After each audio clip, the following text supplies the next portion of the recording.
it's a lot different than when we had it filled with the kids. And then maybe at some point one of the spouses passes and you're stuck with this home.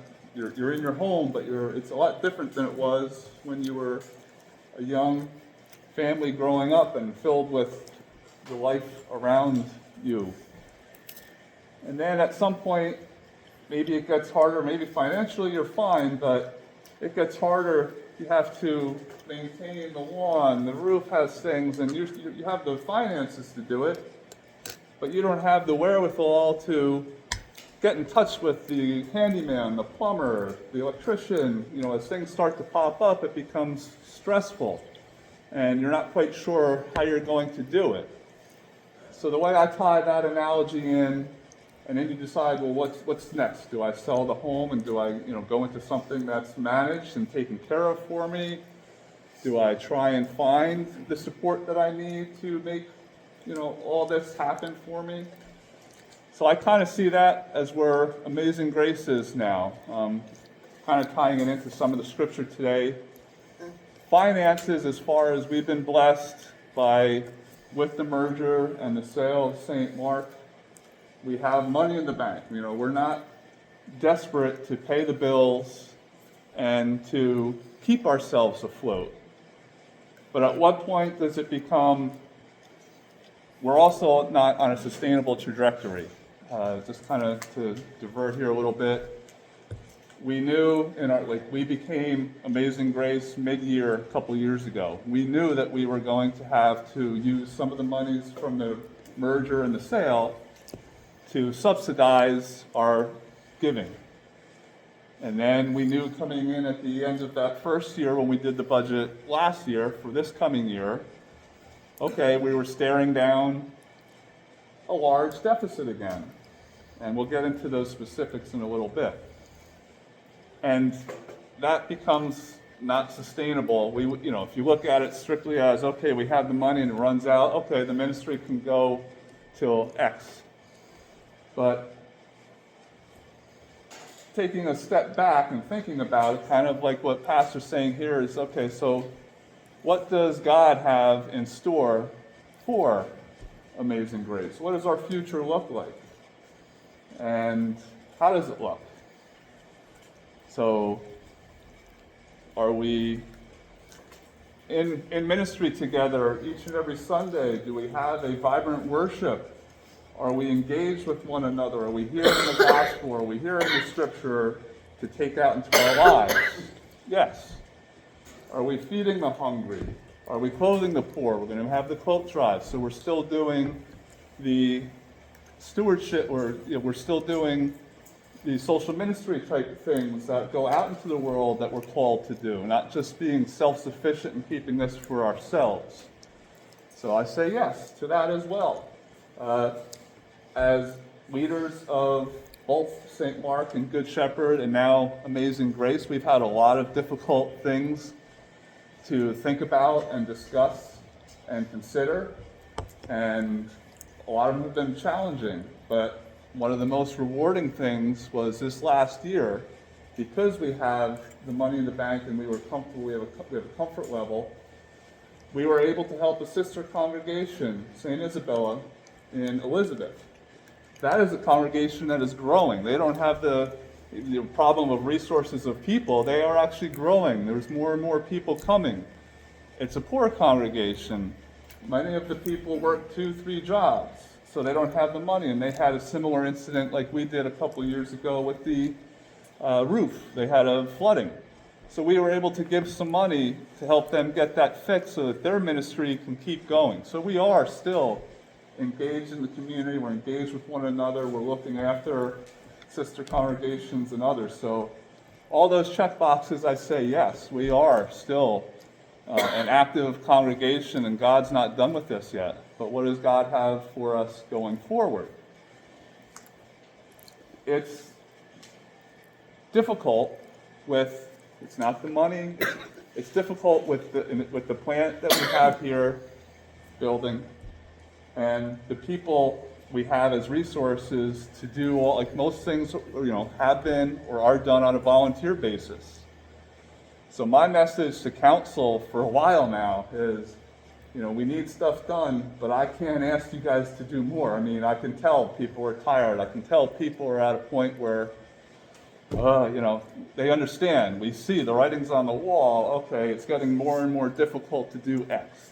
With Altar Guild, the property, we used to have a good committee that took care of so much of what needed to be done on-prem. And now, we don't have that. So when something pops up, whether it be bats in the belfry, which we just had to take care of, or the heating system needed a pump. So we don't have bad winters, but we have like ice slushy winters. So we still have to maintain that. And at the end of the season, you end up with like a $6,000, $7,000 bill for ice or snow. You end up with $3,000 to fix the bats because it was so high. They had to rent a lift. So it ends up being a $3,000 job to get the bats out of the sanctuary. So, that's the money side, but then somebody has to coordinate. Thankfully, we have Tina that's able to handle that portion of it, but there's a lot that goes on. We have a parsonage, and there's stuff that we have to maintain for pastor and family at the parsonage that goes. So it just becomes wearing as far as what needs to be done. So we've been tossing it around. Like I say, we're coming to the end of the year. And as we plan, what we need to do or what we should do going forward, that's where we have a lot of the questions. The council now will open it up to the congregation. What do we do? How do we move forward? So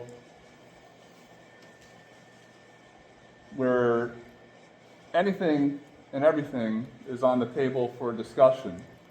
So we want to be transparent because we don't want people to hear this through the grapevine and say, oh, we heard that they're going to do this, or oh, nothing's been decided, nothing will be decided without the congregation. Some of the things that we've discussed in the last couple meetings as a council is, okay, if we still have ministry, but what's really dragging us down is the physical building and what needs to be done here. What can we do about that? How can we possibly downsize in the scenario of like a family that's just, things have changed? So we are inquiring with, maybe Calvary would like to rent some space. Or maybe we can find another, location where we'd be able, it's not ideal. None of this is ideal. Obviously we want to stay here, but if it's, well, we can't do it and we got to close the doors, or we can come up with a solution, maybe that's where we try and find something. So we will seek out opportunities like that. This property is valuable. It's worth a lot. If we're able to find something that's smaller, more manageable, that would fit our needs as a community of faith, that isn't as taxing other ways in the area, maybe we do that. So maybe we reach out to a realtor and see what's available and see if we can find something. So I forget, were there any other ideas? I mean, these are just some of the things that started. So these are things that we have to start thinking about and considering. And that's why we want to open it up to you all as a congregation. So, hopefully, if you might have ideas that we can pursue or we can consider as far as to make things more manageable and doable for Amazing Grace. So let's take a step back. You all did everybody get a handout as far as kind of where our current situation, financial situation is? So if you look at that, Charlene put this together for us. And there's a couple, we were away all week, we were on vacation, I didn't get a chance to look at a lot of this. So we'll kind of go through it together. But it's pretty self-explanatory. But as I said, we are more and more in the red as far as meeting our expenses. We scaled back the budget as much as we can. We have fixed needs and things that pop up that we have to address, but there's not a lot of bloat, there's not a lot of extras in our budget. So we can't scale that back more. You can always ask for more, and if you all feel that you can give more, so we don't do a stewardship drive so much, but we do ask that your continued generosity and continued support be given. But if you feel that you can give more, that would certainly be helpful as well. But it's not going to help us with the monies that we have to keep taking out of savings. So we'll call it savings. So what do? Yes, we have the money to continue on and exist and pay our bills. We're not going to leave anybody high and dry, but we're spending that down. Is that good stewardship? Is that something that we want to do, need to do? And that's, everybody probably has a different threshold of where you say, you know what, this just no longer makes sense, or different ideas as far as what that looks like or what that means, but it's kind of clear here. So if you look at the monies received and what we've spent, and then our yearly loss, we're about $100,000 in the hole every year that we're spending from savings to keep the ministry going. And when I say ministry, mostly it's fixed expenses and the plant and unexpecteds that arise because of the property being the age it is and everything. So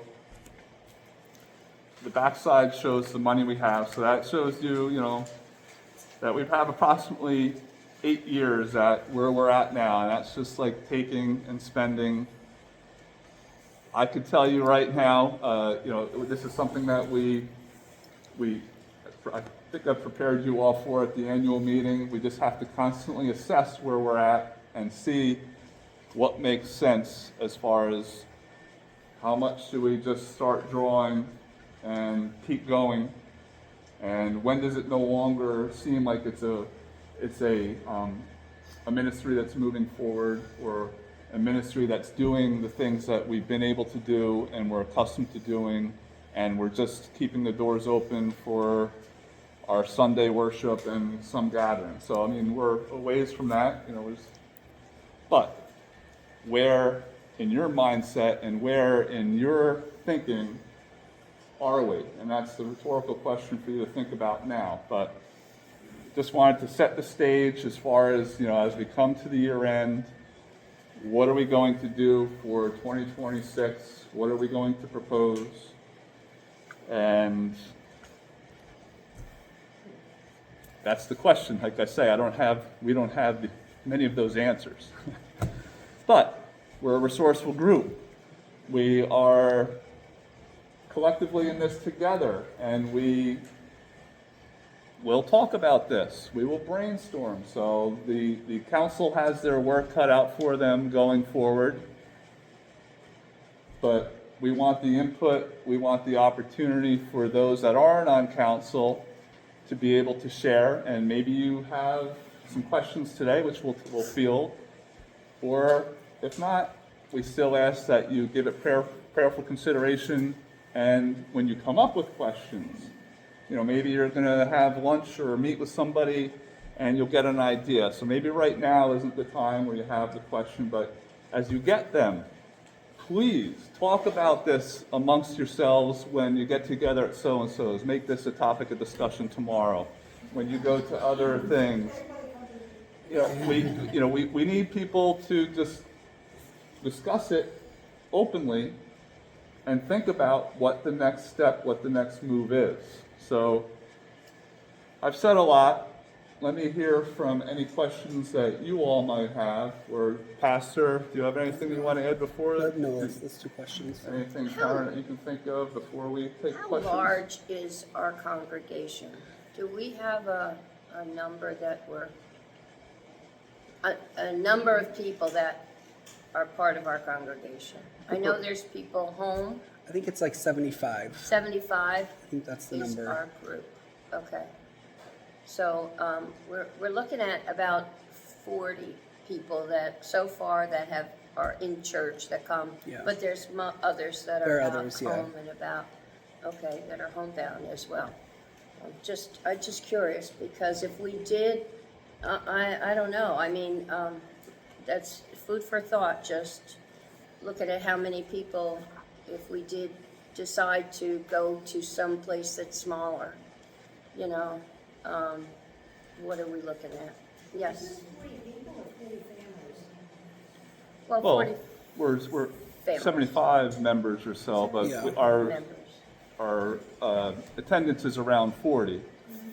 And, Attendance. you know, we got a lot of regulars. We travel a lot in the summer, so you don't see us. And there's some other people like that. And then there's, you know, so when the stars all Yeah. align and it's a week that a lot of people are in town and everybody comes here, it feels much different when we are at the 50, 55 level of Yeah. worship. It just has such a good feeling of being in worship together Yeah. when that. But I understand that's not going to, people aren't going to be able to do it Yeah.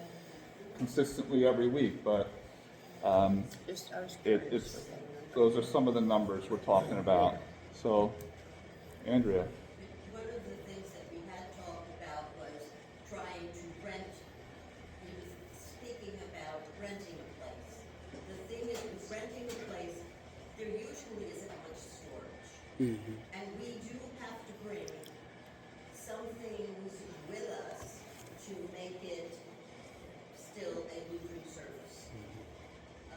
And we have other things that we hear, that it's going to be hard to rent someplace that's going to have another room. that we- Permanent storage for us? well, Possibly. let's not put the cart before the Yeah. horse. We don't know that we're going to do that, but But that's something that you also have to think about Right. when we're looking. Sure. If we get to the point that we want to look to someplace else, what are we going to do with all our stuff? Well- You gotta worry about that when the time comes. Can't worry about it now, but it's something that you have to Yeah. think about. correct. I mean, we had similar issues when we had to combine two churches down to one and everything, so we'll cross that bridge when we get to it, but we got to think about we got to come up with something that people still feel good about, feel is a viable solution to our current situation, to our challenges that we have now. So, anybody else? Any questions or anything even if it's comments, you might not have a question, but it's just what your thoughts are. When you have Kathy. other groups that were utilizing our space at one time?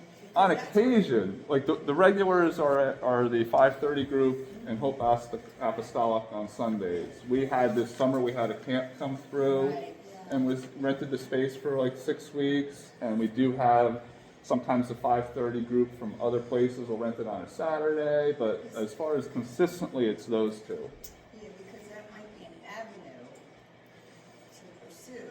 I mean, it might not be ideal for us as a congregation either, that always have people coming through, or, disrupting so-and-so's group or Yeah. science camp. But those are things you can work around. If maybe I don't know what groups would want to rent out space, but I don't know if that's a. So external sources of income could certainly. Provides an income, steady income. Well, we had the group, St. Mark had the group, and that ended up being a good relationship that they were fortunately at a point where they bought the building. So, Right. yes, external sources of income is certainly something that's on the table if we can make it work. I mean, again, not having a property committee and stuff and having people with the maintenance of having, or the extra wear and tear, but yes, certainly. Yeah, you have to weigh that with what is doing. Yeah. Carol, How, if we could rent out our facility to more businesses, yeah. how do they advertise? Well, that's part of how, so talking about the advertising, I think we have to start deciding how much we're going to invest in ourselves in the sense of getting out that would be. If you look around this area, East Hanover, Warren Park, right up here on Parkhead, with all the development that's going on here, we don't advertise anywhere. And if you look in the newspaper,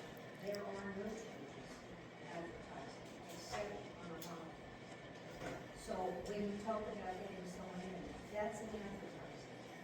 You also, if we get our name out there, there's lots of people that are moving up in other areas. They don't know. And we already talked about this already. So if the council and the congregation, if there was something, even if we had to take it out of the money that we had sitting from the sale of the building, if we decided maybe for 6 months to a year, that we try to advertise, see if there's any word in there. Because if you don't do it, you'll never know. That's, And we have, as past ones, we've got several free newspapers Mhm. that we can advertise in. And then also some of them, they want to know what you're doing too. So if we have a function going, and even if it's after the fact, we might have a paper that would, like, the Eagle, Mhm. where they'll put a story in, what we did, what we're going to do, where they're not charging us. So other people know what we do. I mean, it's just an idea that if we get our name out there a little bit more, because, I've heard from several churches, the Presbyterian Church and Stephen Austin, we're a little congregation, really, and we do a lot of stuff. And, maybe people, when they see that, will like participate. So if you not only maybe just give our, advertisement in the paper of our services, we would have that we get some of the other functions that we do in the paper that wouldn't cost us anything, where other people can see that we are a Bible congregation, that we do things in the community and throughout the county, the state, we do our donations for the food pantry and stuff. It's just an idea, but it's something that I think we should consider. Could we put any money into advertising? I know we stopped advertising a long time ago in the Eagle because it got so expensive. But now you don't even get a paper unless you want to buy it or go online. This way, if people get free, even if they don't want to read it, sometimes you pick it up anyway and look at it and might see something. Especially if you're living in Brooklyn, that's coming up. that's a very, no, it's a great idea, it's a great point. When we first merged and as we were merging, we had some workshops as a congregation. Council has had a couple workshops since then where we kind of do more of this brainstorming and talking about, plotting out what is our identity and how do we get there, making some goal planning. And that was one of the themes in all of them. It's how do we make ourselves known? We want to integrate with the community. We want to know what the community needs from us and how we can help the community. I mean, they might have needs that we can't help, but if there's a need that's out there that we can fulfill that meets our purpose and our goal as Amazing Grace, then we want to take an opportunity. And I'm sure we're missing a lot of those just because people don't know and we don't know. So it's, a very good idea, and it just comes back to, okay, well, what makes sense and how do we do it, and who, unfortunately, there is no, we've said this all along, there is no playbook that we can go to of, okay, other churches that have found themselves in this is what you do, and you'll be okay in 3 years, so it's something that we're trying to figure out, but very good point. I think we're ignoring the elephant in the room, and I speak from myself. We are an above 60 community. We are fighting a war of attrition. Actuaries are on our back right now, and I'm speaking for myself. And I said this over 5 years ago at St. Mark's. I look in the mirror, I'm not getting younger. We all have to face the fact we are an older community. Until we get an influx of younger members, we're going to keep going down the same track. Now, I'm not saying I have an answer to this. We've done the same thing at St. Mark's. We had the Fall Festival, which drew a lot of out-of-church people, in the Morristown area to come and visit the church, and have fun, on the grounds. I'm not suggesting we do that, but that can really put people in the seats, in the pews. Now, I hear stories of church attendance is on the rise in this country. If that was true, this place would be packed. So there's a disconnect somewhere. The fact is, numbers. Numbers and people equate to numbers and dollars, to be blank.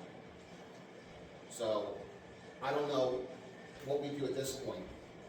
The pragmatist in me says, we take and we ride, just ride it into the ground. We don't do anything, just, because we're probably going in that direction. But I don't know, what does the synod say? Have any suggestions? Nothing.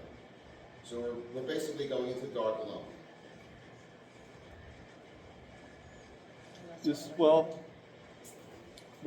Something that I found very, not reassuring, but comforting was we had a meeting, Pastor and I, with Dean Brown from Synod, probably early in the summer, late spring, and just to talk about where we are. He wasn't coming, asking about, our giving intent and all that. He was there for us.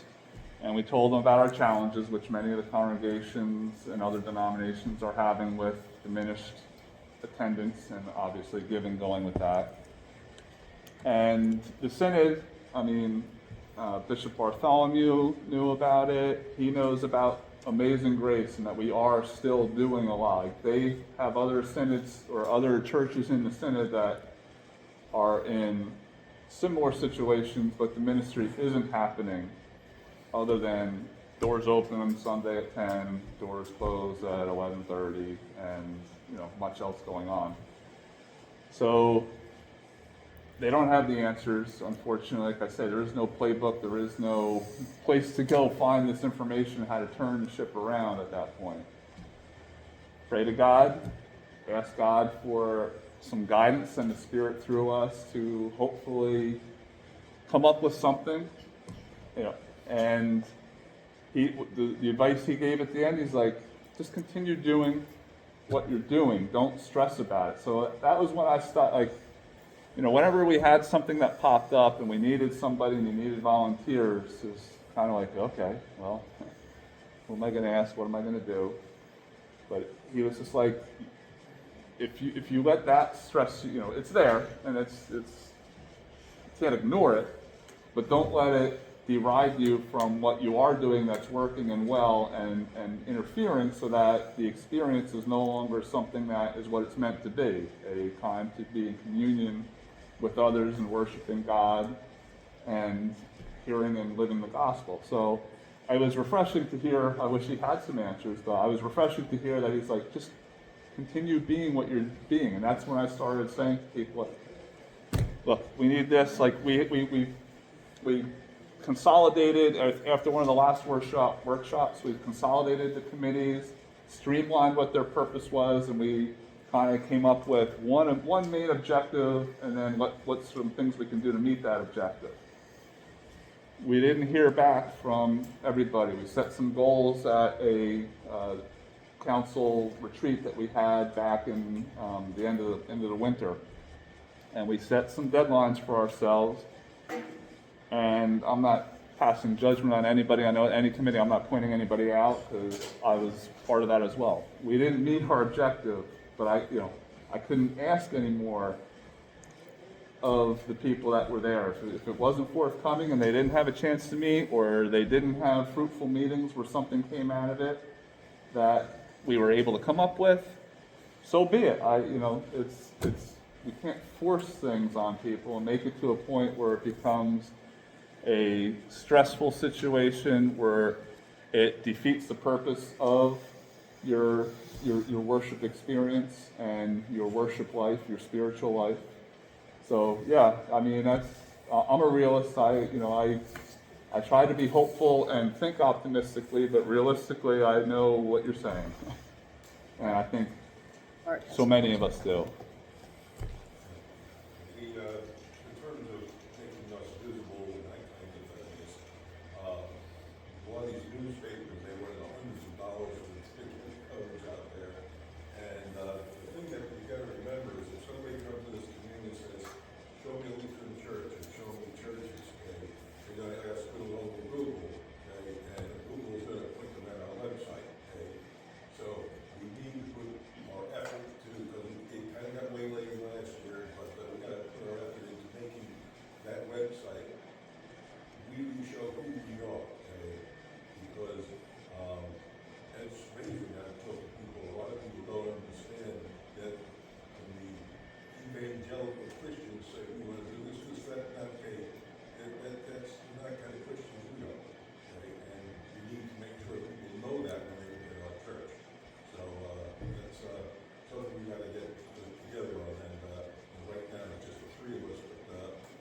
So, if you look at it as a business plan, we're talking advertising as a whole, but it's multifaceted. So anybody that goes like a corporate identity or a business plan or advertising marketing campaign, they don't come, here's your one thing you do. It's multifaceted. So yes, using whatever we have in print, in social media, online, visibility, whatever. Yeah, I think in order to accomplish the role of making ourselves known in the community, it's going to be multifaceted and using whatever we have available to us as far as technologies or things like newspapers and everything. So, yeah. I think the public should know more about what we do here.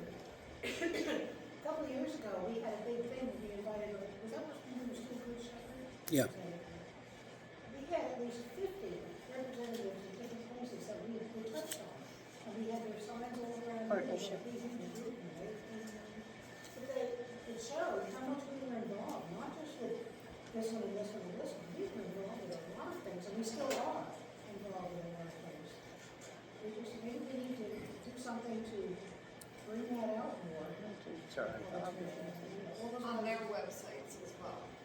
What? On their websites as well, like if On their our websites, yes. food kitchen, our food, where we donate the most, if they have a website, I think we can ask them, can you put Amazing Grace as a regular donor? If that's what we are, I'm not asking for, but it just gets you the hot spot, and then maybe and we'll just put our website address, and they go to us, maybe. It's a thought, I don't know. My most important part is what we do for this community, to me. I'm not here physically a lot, but I like what we do. I have a family history here in the community of Good Shepherd, not necessarily the building of Good Shepherd. And if this is an investment that we can make in Amazing Grace by downsizing or finding an alternative space that doesn't hurt AA and doesn't hurt the Pentecostal, I think that's something we have to seriously consider so that we can put more money in our coffers to spread out in the world and make an impact for however long God lets us do it. And, we have a new bishop. Maybe we ask him to make issues like this a priority for his current administration, and maybe they'll come up with some assistance, either through social media assistance or something.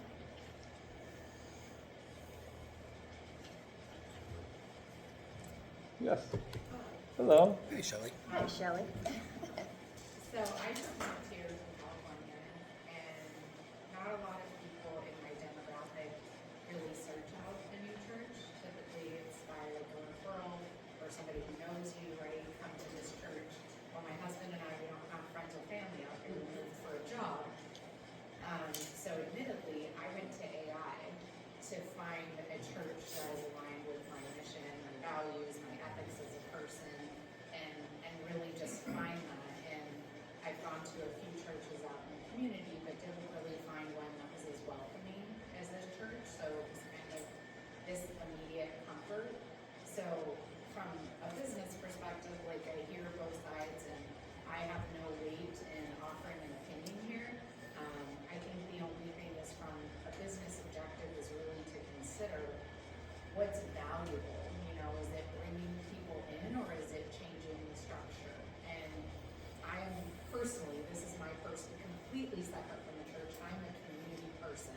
I love serving my community. I love helping my community, whatever community it is that I live in. And I live down the street from Thorn Park. I have a good neighbor right here. So I don't know, I think it's really cool that you guys are opening and looking at bringing the community into your church. When I grew up in a Lutheran church, I taught Sunday school, and it was very wonderful to watch all the different kids that would come in. It was never the same kids every week, it was always different families, but it was because of the work that they did in the community that there was constantly an influx of new and old faces. You always have the regulars and people who are gone for summer, whatever the case may be. But I just like to say how much I appreciate Well, we appreciate you sharing that with us and sticking around, Shelley. I mean, a lot of people, don't. So there's a lot of people that are in your demographic and with your feeling about community, minus the one part. They don't have a spiritual compass or not a spiritual draw. So I think that if they knew what we did and they knew the types of stuff that we were involved in, they would probably change their mind about that. If we did, like we used to do a lot more community service when we had more ability to do that. And that seems to be like, there's not a lot out there as far as what you do to bring people in, but one of the things we have heard and seen over and over again is the church experience is switching, it's changing. It's more, you might not get people in for service on a Sunday, but you will get them in for a community service type project because they want to do that. And of course, anything we do like that, we tie in with the biblical, the spiritual, the church aspect of that. We're not just an organization doing good. We still tie in that we are a church and a worship community. So it's probably getting late for people. They've been sitting yet, got things to do. But are there any other comments or questions before we wrap up, Chris?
Well, so like I said, this meeting might be coming to an end, but the conversation isn't over. So as you think of things, as you come up with ideas, whomever you feel is the person to share it with, share it. Have the conversations, as I know a bunch of people get together with those outside here and do things. Talk about this stuff and just see what comes up. You gotta just continue praying, continuing asking God to send His Spirit through amazing grace that something will motivate or inspire. It brings us, people like Shelley that are here. Danny's a youthful new face that's been dedicated, working on getting baptized and getting to know Him more and all that. So there might not be as many as there used to be. It might not be as easy, but there are people that are still looking for a spiritual need to be fulfilled. And we want to be on people's radar if they are looking for a community. Check us out. If you come and we don't check those boxes, okay, move on, but find another one. But we gotta get out there and find a way to have those people. But I think when people do come and people do visit, I think we are a warm, open community and easy to get along with.